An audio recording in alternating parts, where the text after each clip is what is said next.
In one of the power-packed verses of Kathopanishad, when Nachiketa, the young aspirant, asks Yama, the Lord of Death, O guardian of the law of the triple worlds, would you tell me something about the great being of whom you have been speaking, of whom you have been hinting?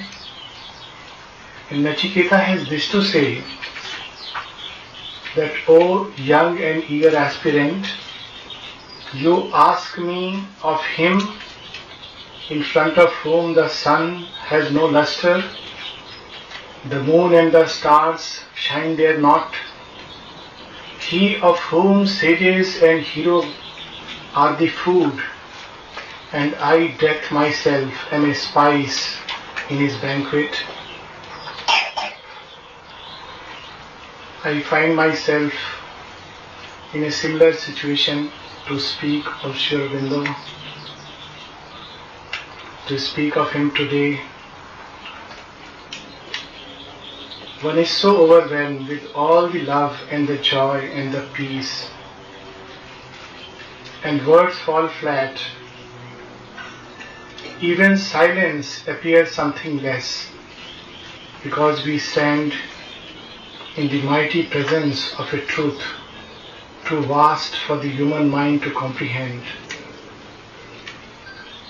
Something which our human heart, a love that our human heart cannot behold, our speech cannot utter.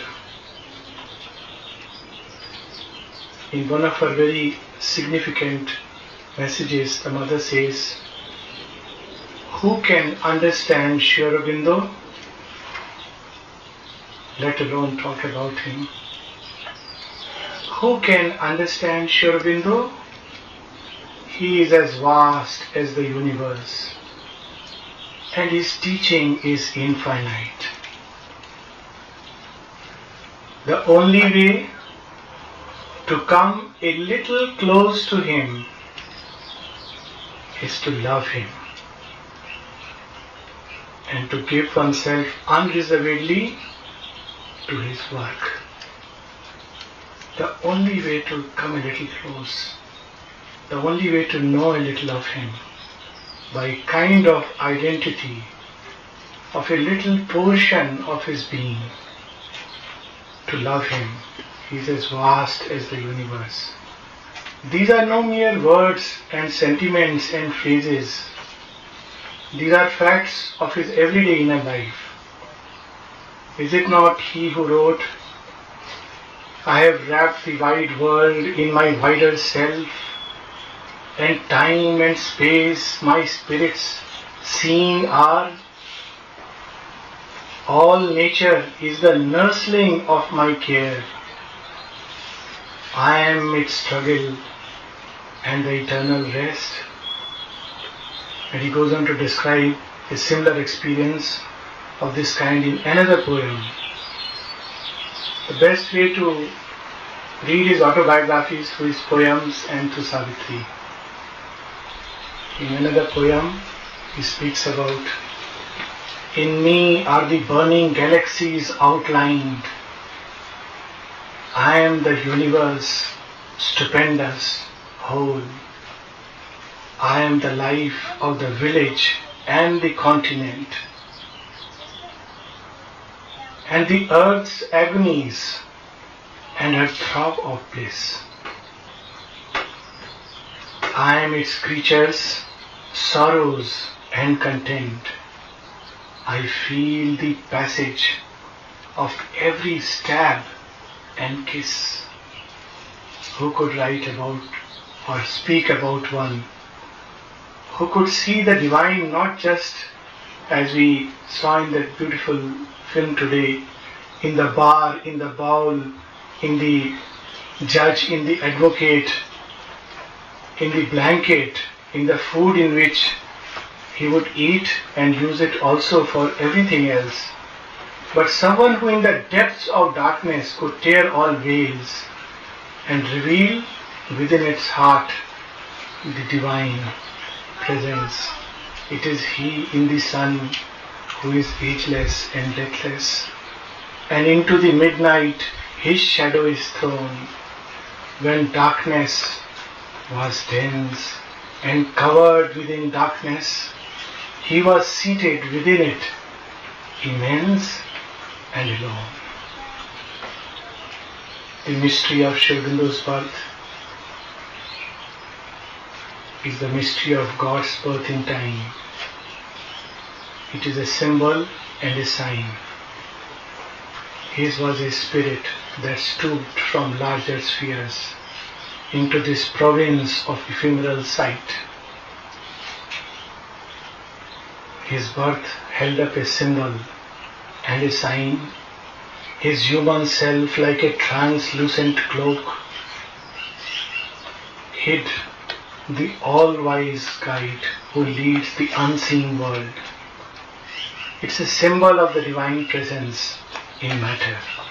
It's a sign that this divine presence will one day reveal itself despite all the blindness, all the obscurity, all the resistance, all the ill will, and all that stands up against the divine presence in this earth. This is a sign of His presence. Why should the divine be born on earth? What is the moment of His birth? If we cast just 100 years back a look behind, we shall see something very interesting. Which way the tide of time was flowing. Physical science, material science had proved that there is no God, and if there is one, He is nothing but a few molecules of hydrogen atom. Biology had proved us convincingly. It is perhaps still taught in some of the schools as a relic of the past, that man is a social animal. And psychology, with apologies to psychologists, had proved that man is nothing. He is a mask. God, what he calls as God is nothing but a mask over his animality. It is nothing but a sublimation of all that is base and low and ugly and animal. God is nothing but animal wearing a beautiful mask in man. This is 100 years back, and we turn full circle, and material science speaks of a theory of everything. It speaks of God in the electron, and biological science begins to see in man more than just a social animal. And psychology, we have some very young entrepreneurs here who tell us that man is not a masked animal. He is not just a chained animal, but also a named and frustrating God. There is a God inside who is imprisoned in the human heart. This is what psychologists are beginning to tell us. And how did the tide of time get turned through this dark period of the previous century? That is the all-wise guide who leads, unseen this world. But it is not just mere guidance or just merely to change the tide of time. All that can be done by God, by the divine presence, through His instruments. There are many vibhutis, there are many saints and sages, there are yogis who could do that for man. Why should God descend in matter itself into its obscurity? Why should He choose to limit Himself, He the illimitable? Why should He choose to wear finite form and shape like us, He the infinite? And we have those beautiful lines. What is it that He is doing in this matter's night? He who would bring the heavens here must descend Himself into clay, and the burden of earthly nature bear, and tread the dolorous way. Coercing my Godhead, I have come down into this solid earth, ignorant, laboring, human grown, fixed the gates of death and birth. I have been digging deep and long, middle horror of filth and mire, a bed for the golden river song, a home for the deathless fire. I have labored and suffered in matter's night to bring the fire to man. What does man return? But the hate of hell and the human spite are my meed since the earth began. This is an old story being repeated, but in another way, from another vantage point, to take it one step further. Sri Aurobindo belongs to the line of those great descents whom in India we term as the avatar. And there is a threefold work that he comes to do, which we find very beautifully in Sri Aurobindo's work. One, he rescues all the truth of the past. This is called as rescuing the Vedas.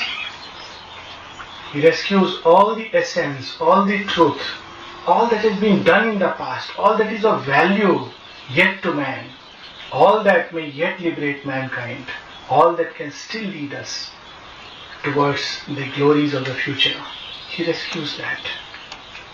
The second, he shows us the way of the present, how to look upon the present crisis and chaos, how to find a way out of it, how to deal with our everyday life, our relationships, our education, our children, science, art, all that at the present moment is so very valuable to man.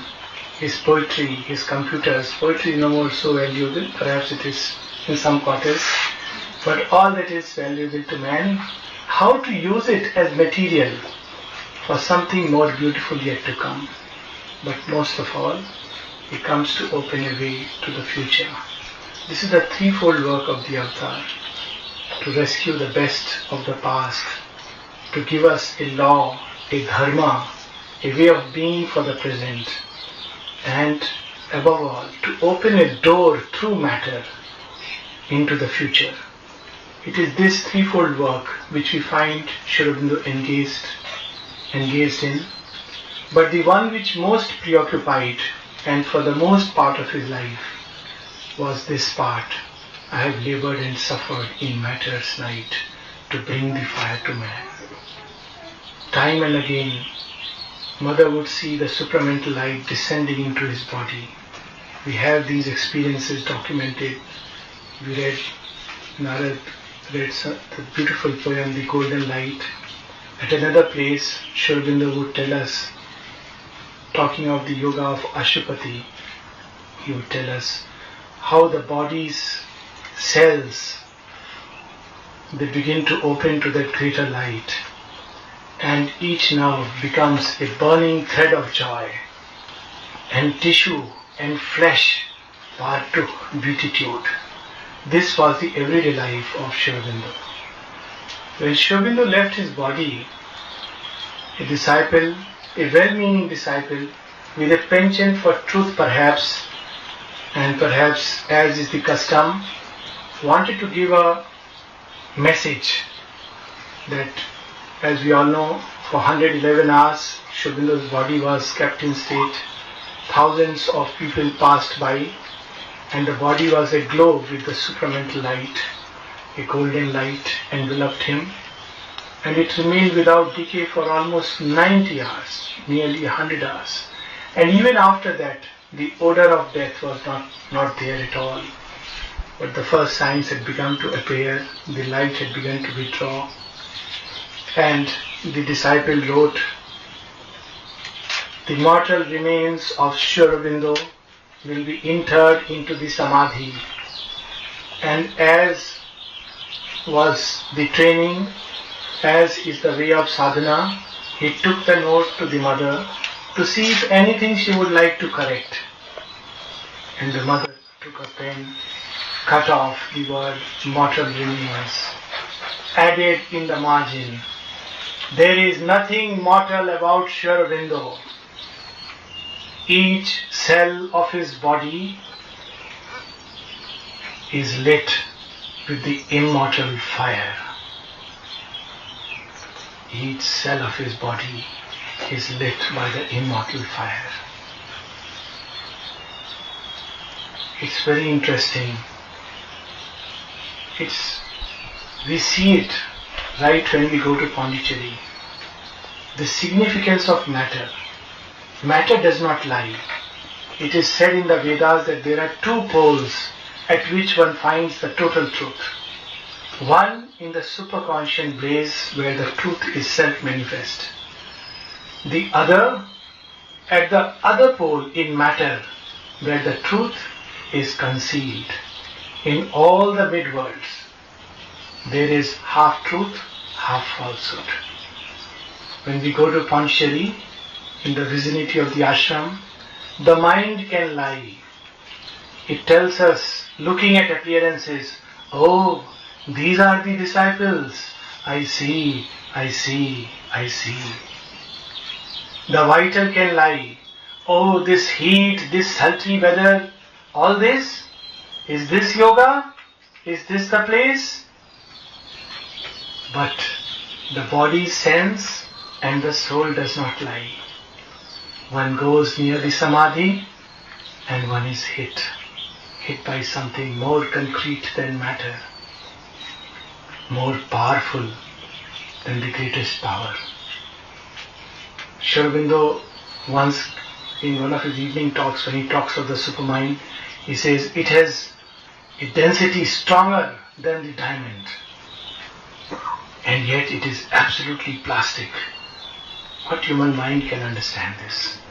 Something that is so strong, something that is so plastic, something that is self-aware of itself. All these are words and phrases, but we can approach him with love. This is how his very body was surcharged with this light, with this truth, with this force, which continues to radiate from the samadhi and from places where his relics have gone. Of course, the institution of relics is not new. It is there in the tradition. There are two sides to it. Of course, the modern mind is very skeptic of all these institutions, of all these forms and ceremonies and rituals.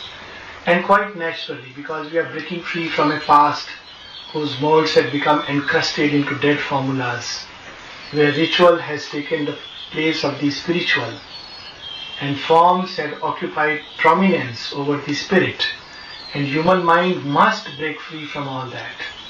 Yet, even when we break free, we must preserve the spirit and the essence, as Aurobindo would tell us. And behind the occult tradition, or the tradition of the relics, is the occult truth that matter does not lie. Aurobindo tells us that if a yogi picks up a sword in one of his writings, he says if a yogi were to pick up a sword, just by feeling it, he can say, what was it used for hundreds of years back? It carries the imprint right into the very physical. And this is an ordinary sword used by ordinary mortals. It is nothing special about it. And a yogi could discern just by touching it.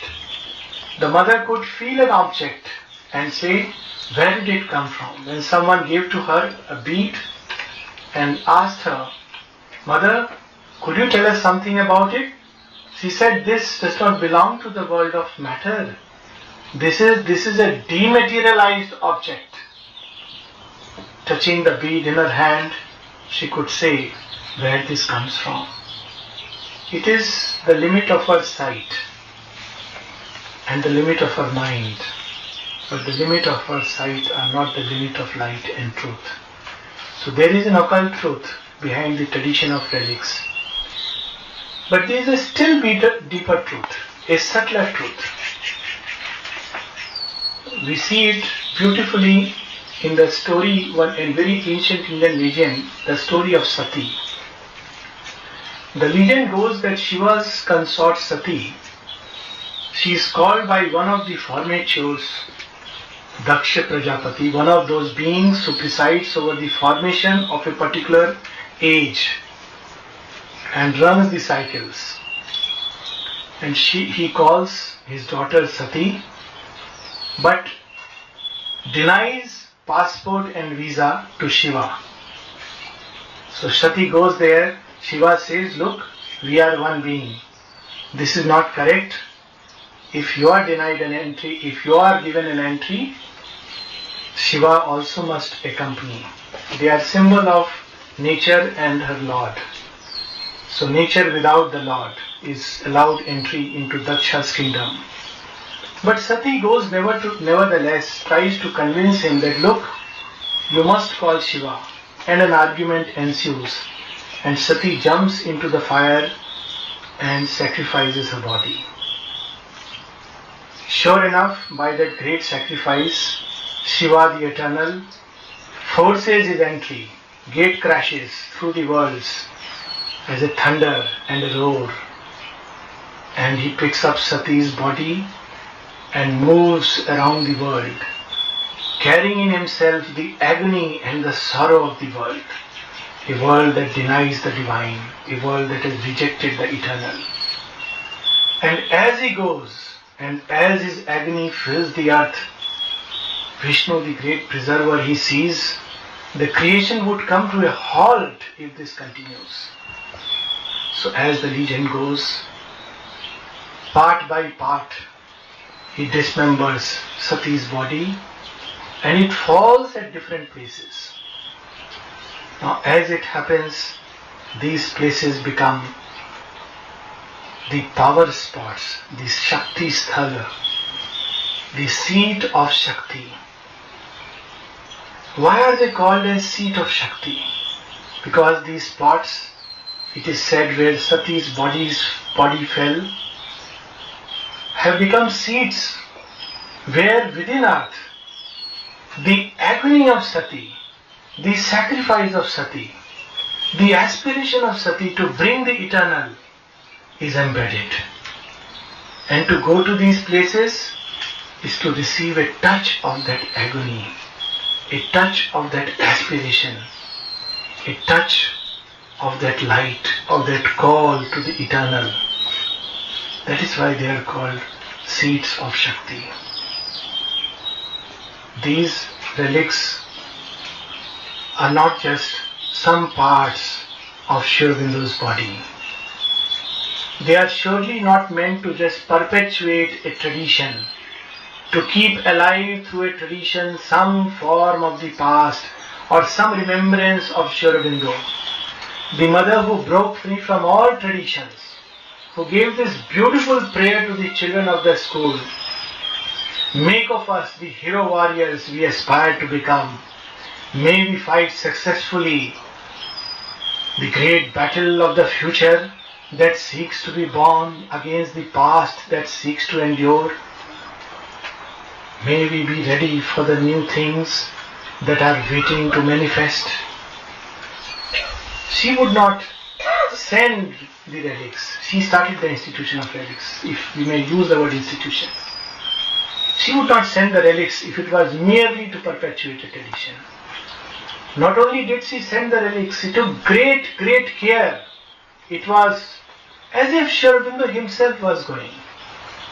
It is said, and this is a strange and interesting coincidence, if we may say so, for there is nothing really coincidence. And of course there was another incident which I came to know that while the relics were coming here, and in Paris, there was a talk about opening the relics box and screening, going through the X-ray screening, and lo and behold, they happened to find someone who was from Pondicherry.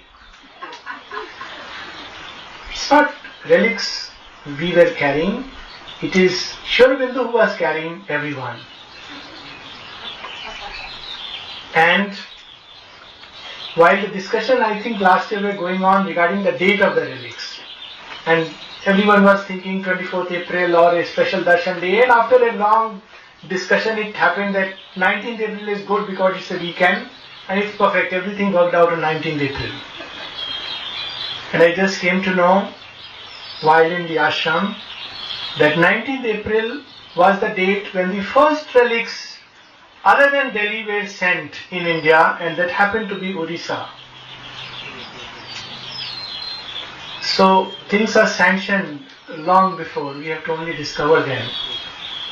So she was not starting the journey of the relics just to keep alive a tradition.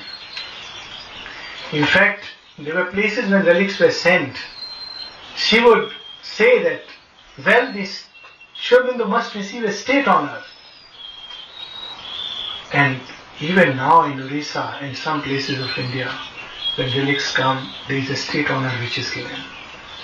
When relics reach a place, just reaching the place, I have been involved in few relics coming from Pondicherry, and I can recount one of them when the relics were being carried to Madhya Pradesh, to an obscure village in Madhya Pradesh, Khandwa. Nobody has heard, even in India people don't know where it is. And relics were taken to this place, and I was there with just 4 other members in the AC compartment in the train. None of us could afford a plane ticket, and we were carrying the relics. And we had to stop at a place called Itarsi. Again, no one has heard it. And from there they were to be carried to this other place on a jeep. Now we were very beautifully seated inside and in a nice atmosphere, just the 5 of us. Some people around who naturally out of curiosity would do pranam and go away, and some would ask, what is it? And the train stopped, and I was carrying the relics. As before I could step out, there was a commotion. So I stepped back. I thought, I don't know whether there is a riot going on or what, whether I should step out with the relics or not. And there were people with malas and everything. The local administrative head had come. He had come to know about the relics. And there was a proper reception with guns going into the air because Aurobindo is coming. And tears streamed out of our eyes. They were not relics. We knew it, but we realized that what it means, it's not just portions of his body, it is a portion of the divine embodiment. It is the physical atmosphere of Aurobindo coming to us. If you know what that means, to those of us who have been privileged to feel that physical atmosphere in the vicinity of the ashram, and how it envelops all creatures there. It is his physical atmosphere, something of himself which comes here. And that is the spirit that we must receive it with.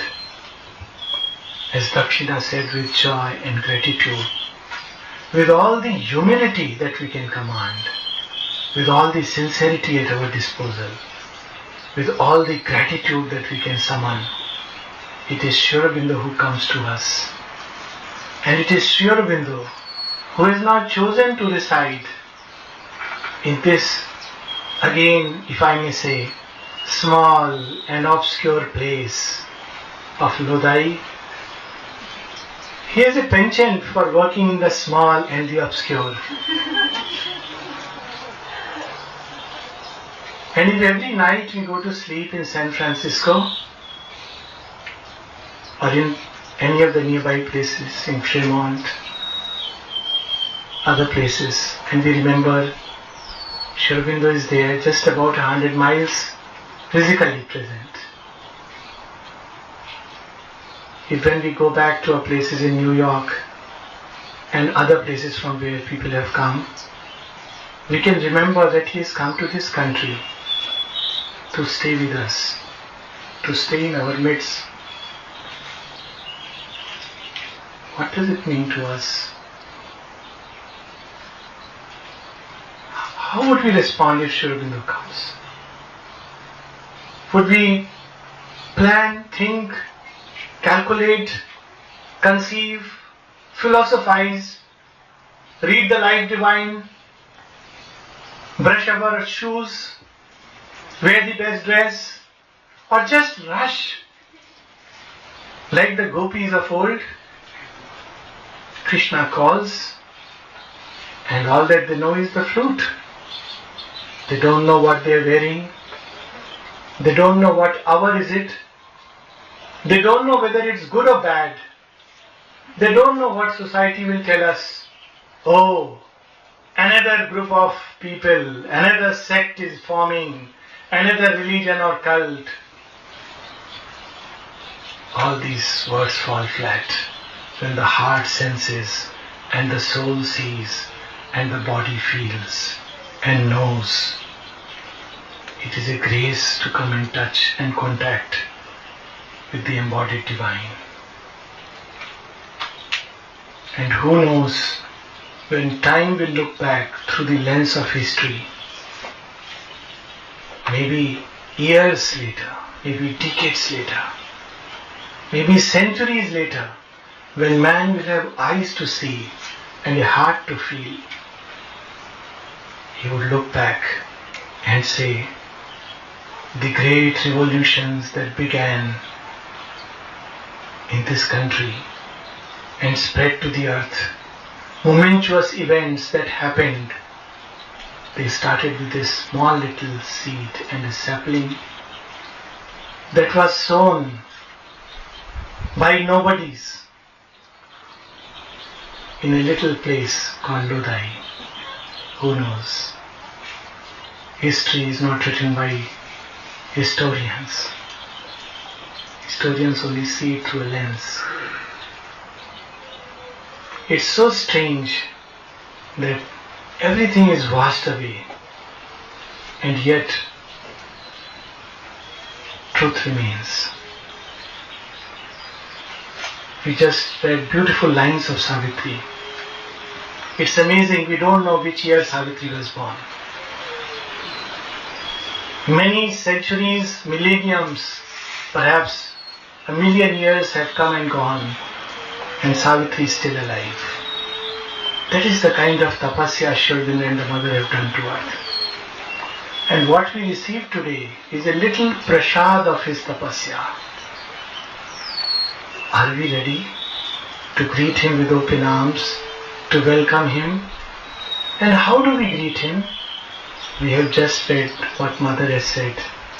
The only way is to love him and to give him unreservedly, and to give ourselves unreservedly to his love, in this gesture of self-giving, to just melt into his arms. That is how we can greet him, that is how we can welcome him.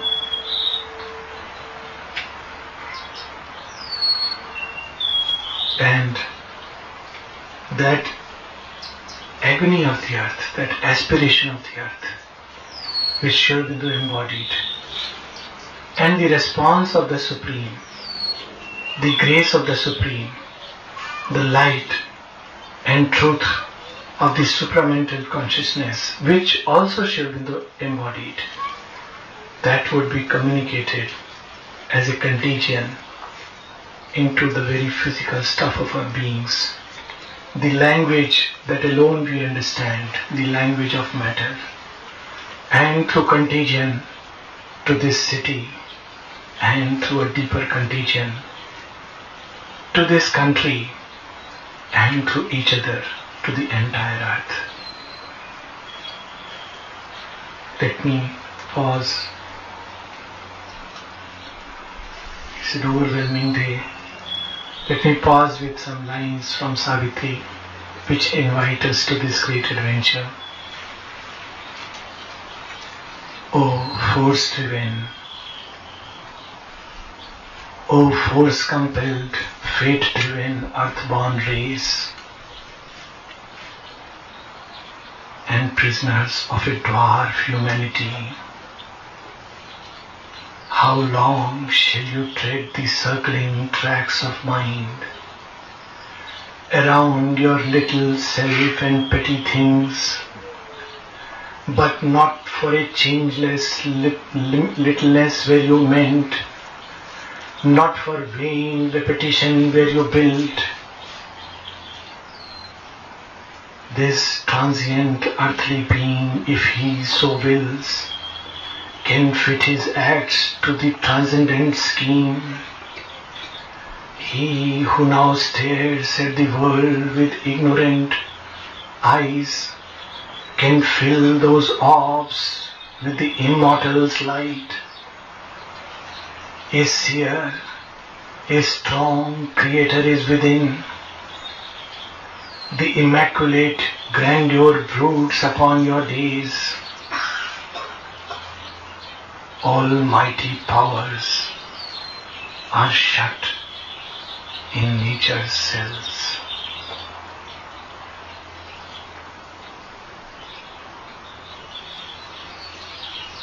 Thank you.